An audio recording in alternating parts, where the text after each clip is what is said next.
This is Duke University.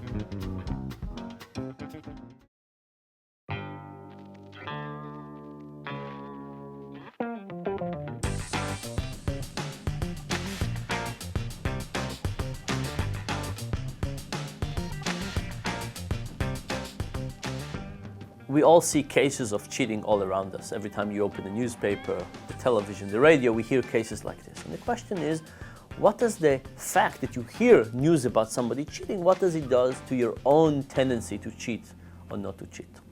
So to examine this, we took a big class of students and we asked them to do a task. This was a little test that they could grade themselves on. And we asked them not only to grade themselves on, but to pay themselves.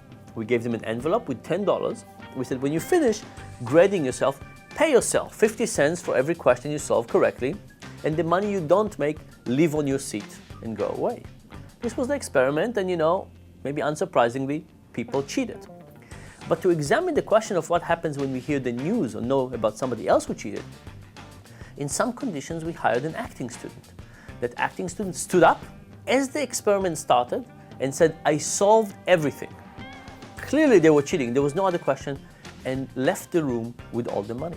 The question is, what will this create? Will other people start cheating more or cheat less? Well, turns out it depended on the kind of sweatshirt he was wearing. And here's the story. We ran this experiment at Carnegie Mellon in Pittsburgh.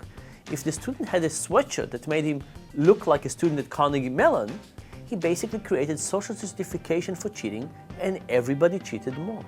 But if he was wearing the University of Pittsburgh sweatshirt, these are the other people from the other side of town, there's a real rivalry between the two of them. Under those conditions, people did not cheat more, they actually cheated less than if he didn't stand up there. And the way we understand it right now is that if somebody from your in-group is cheating more, you view that as a social signal that this is acceptable. But if somebody from another group is cheating, now it's not acceptable, it's only these other people, and in fact, you yourself become more guarding and careful not to be mixed with this other group. So how do we think about cheating and the news? It says that every time we advertise somebody, when they look like they're cheating and they're part of the in-group, likelihood is the cheating will go up. So the real thing to think about is how do we take cheaters and portray them as an out-group individuals, because otherwise it will just perpetuate cheating.